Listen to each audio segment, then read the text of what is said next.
uma lição de 88 chama-se correção, correções. E aqui ele vai mostrar para nós, vai falar muito interessante, porque ele manda nós nos ponderarmos, mas mesmo nos ponderando, podemos cometer erros. E aí vem as correções. Então esse capítulo vai falar sobre isso. Paulo, uma carta aos Hebreus, capítulo 12, versículo 7, ele diz assim: se suportais a correção, Deus os trata como a filhos. Pois que filho há a quem o pai não corrija? Ele está perguntando. Filhos há a quem o pai não corrija? Existe filho que o pai não corrige? É essa a pergunta que ele está fazendo. Mas só é chamado de filho aquele que suporta a correção. Por quê? Gente, já estou explicando aqui, né? Mas vou só terminar esse negócio, esse raciocínio assim. Criar, a gente cria cachorro, coelho, cobra, cria criança também. Educar é pai e filho. Educar é o papel do pai. Criar é dar de comer, não faltar nada, um lugar para dormir. Educar é transmitir conhecimentos, procurar extrair da criança o melhor que ela tem, incentivar nela o melhor que ela tem. Isso é só os pais que fazem, ninguém faz, tá bom? Então, até familiares, quando ficam com nossos filhos, eles criam. Educar é pai e mãe, não tem como. Então, bem-aventurado, Emmanuel falando, bem-aventurado o espírito que compreende a correção do Senhor e aceita sem relutar. Já está falando assim, ó. Já vou falando e já explicando, tá? E aceita sem relutar. Porque não adianta você falar, eu sou filho de Deus, mas não aceita a correção. Não aceito não, ainda não, agora não.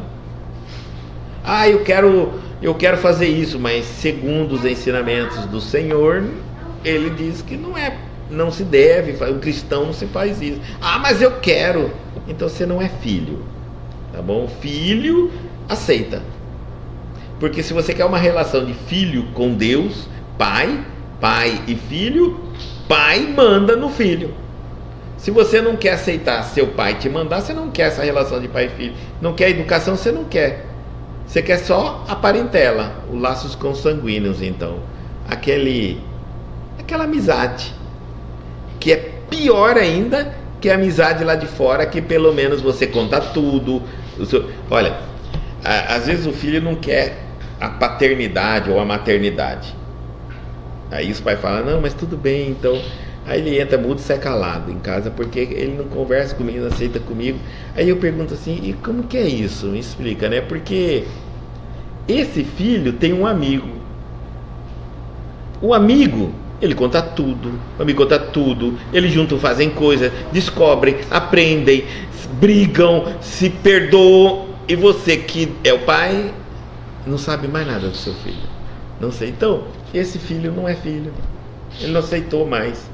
Você não é filho, você não pode. Outra coisa, mesmo que você pegue ele fazendo, ele não te contou, ou alguém contou e você vai chamar a atenção dele, também não aceita. Então o que você é dele? Sem brincadeira. Pensa, você não pode chamar a atenção dele. Você não conversa com ele, porque ele não conversa com você. É exatamente o que você é. O lugar que doou geneticamente um genes para ele. Só. Amor é admiração, respeito. Se o seu filho não te respeita, ele não te admira, se ele não te respeita, ele deixou de ser teu filho. Assim também. Não pensa você assim, mas que coisa, nossa, vai fazer isso com Deus? Ué, por que um filho se um ser humano faz isso com o Criador dele, vai fazer com você? Vai, qual é o problema em reconhecer nisso? Nada de errado. Filho não é. Tá bom? Ele é um parente.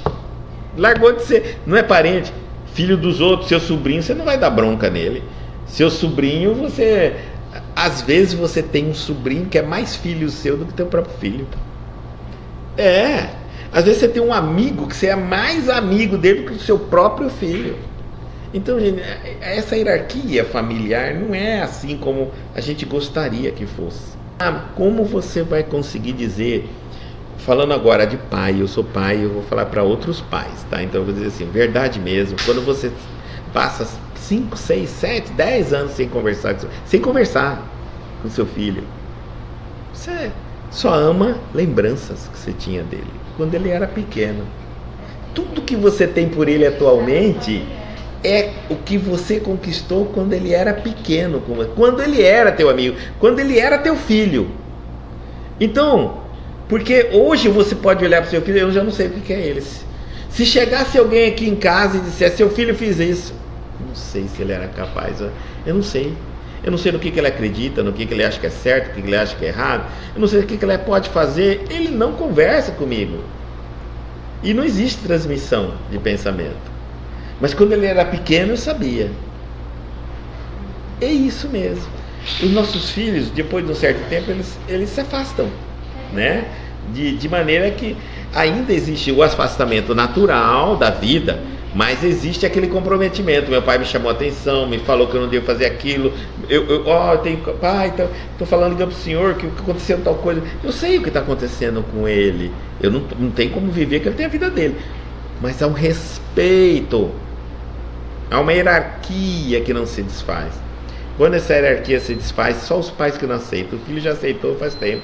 O pai e a mãe ficam assim, o cara, o velho, a véia. Acabou. Não sabem nada. Não sabem nada. Entendeu? Então, a gente tem que ir se atualizando. Esse amor fica aqui, ó. O valor que esse filho nunca vai deixar de ter para você, porque o que você tem de lembrança ele não tem. Ele não tem, às vezes, que você trocou a fralda dele. Não tem. Você pergunta para ele, você lembra quando eu troquei sua fralda? Não.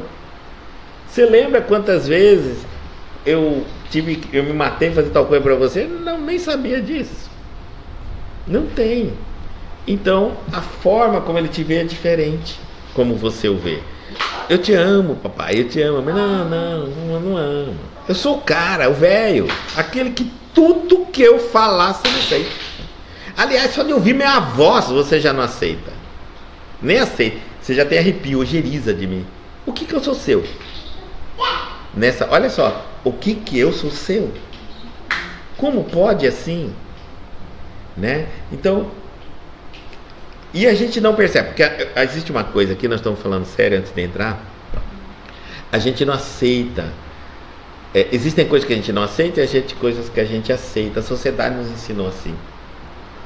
A sociedade, por exemplo, ensinou que a gente tem que aceitar a viver um ao lado do outro. Por exemplo, eu vivo com meu filho, com minha esposa, mas eu não converso com ninguém. Estou dentro da mesma casa. Eu vivo assim, tá ótimo. A sociedade aceita. Entendeu? Por quê?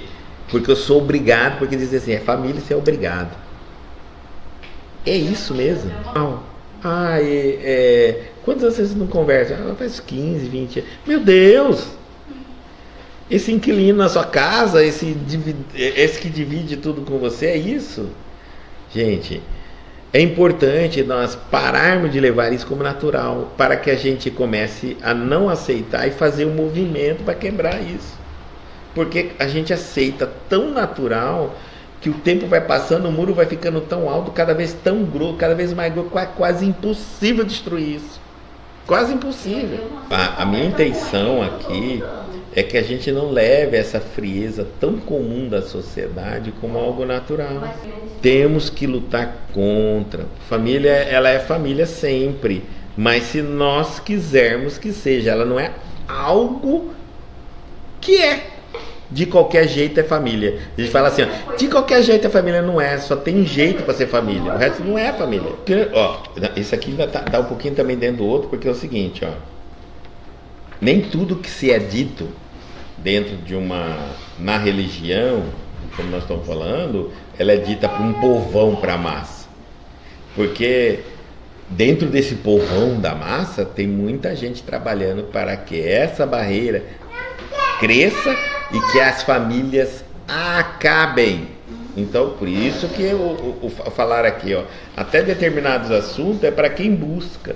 E quem busca união, paz e harmonia são pessoas que estão dentro da religião. Porque as pessoas que estão fora dela querem guerra, briga, disputa, privilégios, perseguições, injustiças. Entenderam?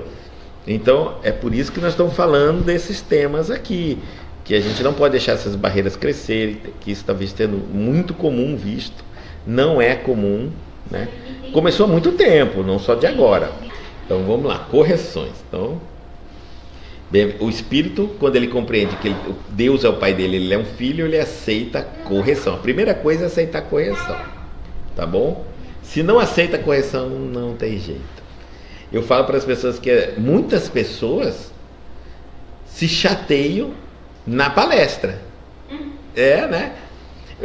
Por exemplo, às vezes eu sou uma pessoa, uma mulher, e cometi um aborto, mas não falei para ninguém. Aí eu estou assistindo uma palestra, aí o palestrante vai lá e fala que o aborto não pode. Pronto, eu me ofendi.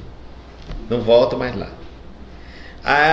Cada um tem uma maneira. Então, se você não vai poder falar o que é certo, e isso vai atingir, vai magoar, vai ofender as pessoas, eu não aceito a correção.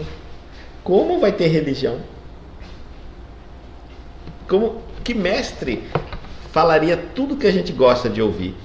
Não seria mestre, porque se a gente gosta de ouvir é porque a gente já sabe. Se a gente já sabe, não precisa aprender. Saber, ter conhecimento, quer dizer que sou cristão. Aceitar as corrigendas é então me tornar cristão. Aí eu tenho que realmente aceitar as corrigendas, porque é através dela que eu mudo, modifico, transformo. Senão, é só uma teoria que entra por um ouvido e sai pelo outro. Eu continuo vivendo a minha vida do jeito que eu quero. E aí, continuando. Raras, todavia, são as criaturas que conseguem entendê-la e suportá-la. As correções. Por vezes, a repreensão generosa do alto, símbolo de desvelado amor, atinge o campo do homem, traduzindo advertência sagrada e silenciosa. Mas, na maioria das ocasiões, a mente encarnada repele o aguilhão salvador, mergulha dentro da noite da rebeldia, elimina possibilidades preciosas e qualifica de infortúnio insuportável a influência renovadora destinada a clarear-lhe o escuro e triste caminho. Olha, aqui ele fala tudo, né? Então aqui ele está vendo assim, ó, o amor do Cristo, do amor de Deus generoso, nos atinge. E aí mostra claramente advertências, aonde a gente, se nós prestássemos atenção, esses acontecimentos são advertências sagradas, silenciosas, porque ninguém às vezes nos fala. Muitas vezes alguém chega até a falar. Mas a maioria das vezes a mente encarnada, nós, né, a gente repele o aguilhão do Salvador.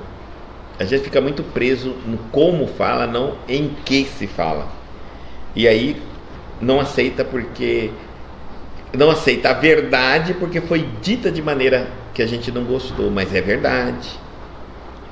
E aí a gente mergulha dentro da noite de rebeldia e acaba eliminando possibilidades preciosas e qualifica.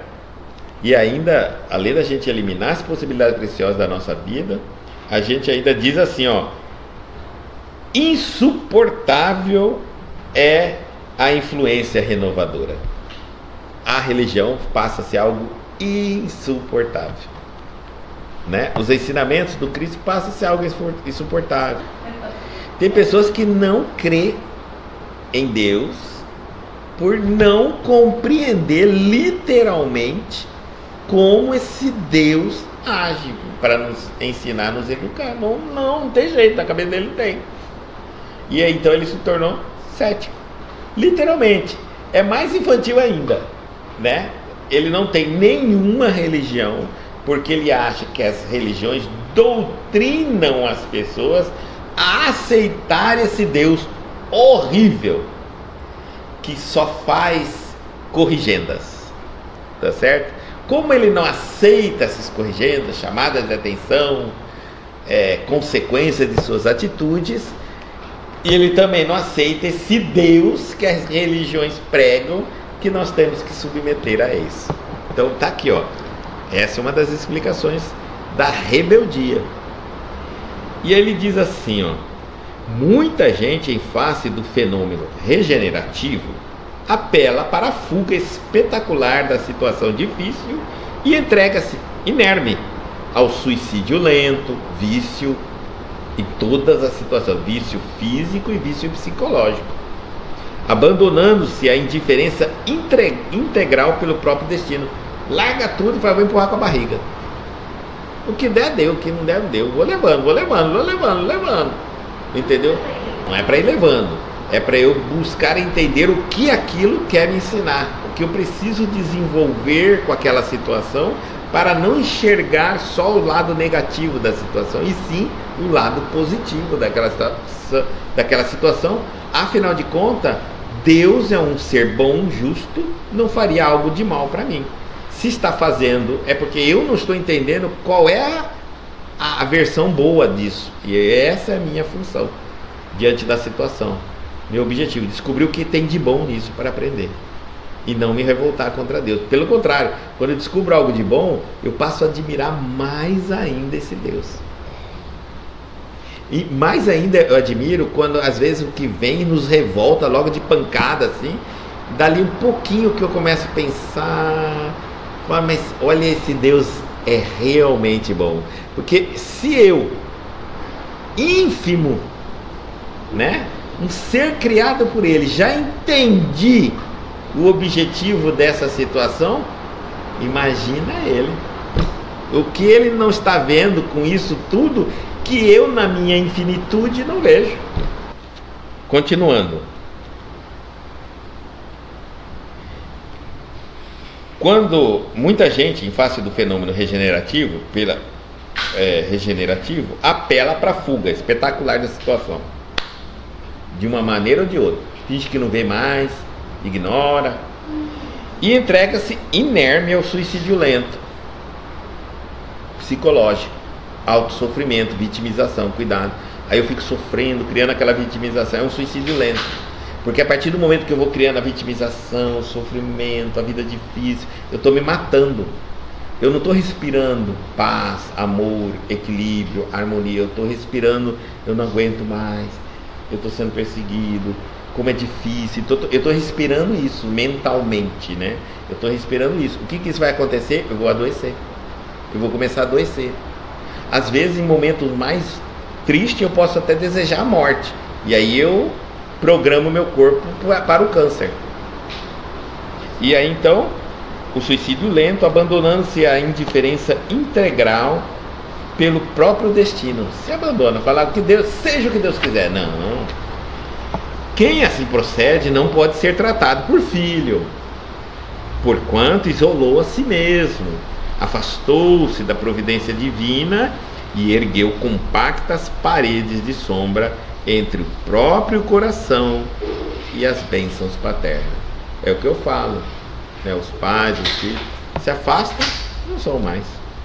Aqueles que compreendem as correções do todo-poder misericordioso reajustam-se aos círculos da vida nova e promissora. Adapta, né? Se adapta àquilo ali. Não dá para fazer a gente precisa saber o que está no nosso poder e o que não está. O que não está no nosso poder, entrega na mão de Deus, e o que está no nosso poder, eu vou resolver. Vencida a tempestade íntima, que é uma tempestade de crise que a gente fica, né, entre aceitar e não aceitar, revalorizam as oportunidades de aprender, servir e construir, e fundamentados nas amargas experiências de ontem, aplicam as graças da vida superior com vistas ao amanhã.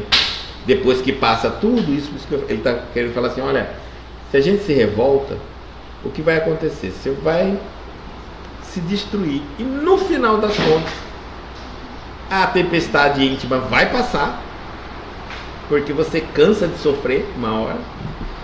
vai ter que revalorizar as oportunidades de aprender, ou seja, vai ter que aceitar as oportunidades de aprendizado, vai ter que aceitar, inclusive, passar tudo de novo, servir e construir, e fundamentados agora, você vai usar agora as amargas experiências do ontem, tudo aquilo que você errou, tudo aquilo que não saiu bem, vai aplicar as graças da vida superior em vista do amanhã, e aí vai se programar para fazer o futuro. Então é perca de tempo a rebeldia. Aí ele diz assim: não te esqueça de que o mal não pode oferecer retificações a ninguém. Então, quanto mais tempo você passa no mal, é perca de tempo, porque ele não vai te retificar, ele não vai te melhorar, né? Você vai ter que uma hora voltar para o bem, para o caminho do bem.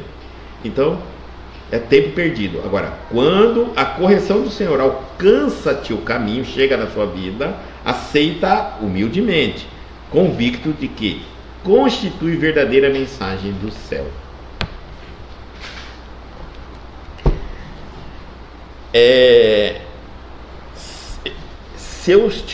Se algum de nós estiver vivendo um momento difícil, é bom pensar que existe um Deus misericordioso que sabe absolutamente o que necessitamos. Sim, existe uma pleiade de anjos no céu, existem os bons espíritos, existem os benfeitores e o nosso benfeitor. Tudo isso está conosco enquanto passamos um momento difícil, aquele chamado momento difícil, porque o momento difícil é aquilo que a gente não gostaria de passar, não é agradável para nós, mas não significa que ele não é aproveitável por nós. E o plano superior, eles respeitam muito o que é aproveitável e não a nossa vontade, até porque é uma escola, é como um aluno escolhendo a matéria, não é possível. Existem coisas que nós passamos a contragosto porque é uma matéria muito importante para a nossa elevação, para o grau que nós nos encontramos. É como um aluno que fala assim: eu detesto a equação do segundo grau, mas ela é muito importante na sua série que você está. Sem ela você não passa. Tem matérias que são núcleos, né? E o professor fala: é difícil, é a matéria mais chata, ninguém gosta, mas é a matéria que você vai ter que aprender, e se não aprender não vai passar. Então é assim também a vida. Então por isso que existem coisas que a gente não gosta de passar, mas não significa que não é importante. É importante, mas é horrível passar. Isso é uma coisa.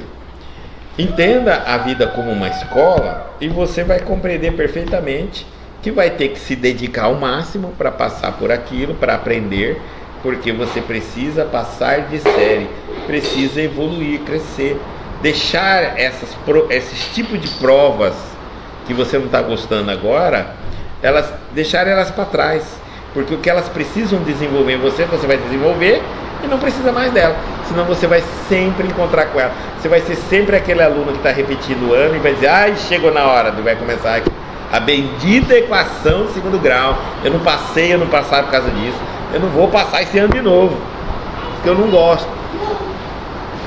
É bem verdade que muitas coisas a gente não gosta, mas é importante, é muito importante.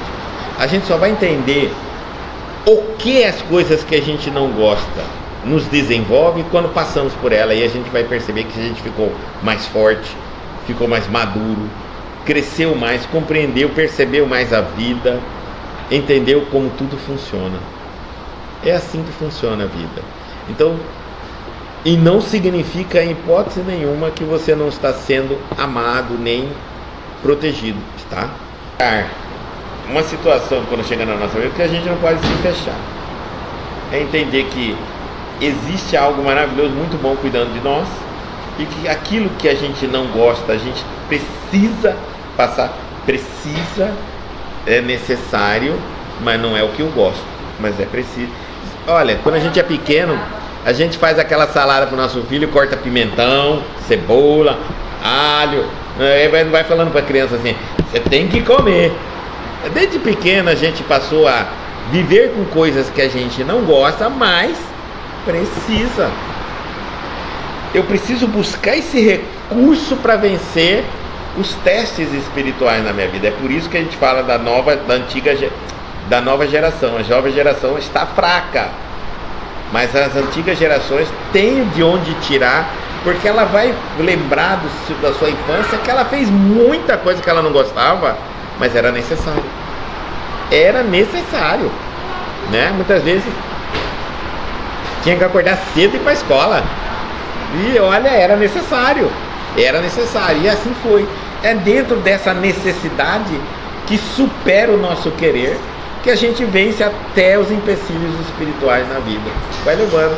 É como alguns dizem, alguns cristãos dizem assim: se desde pequeno eu já passo a conviver com coisas que não gosto, mas que são necessárias, por que eu vou desistir agora? Agora termina assim. Tá certo?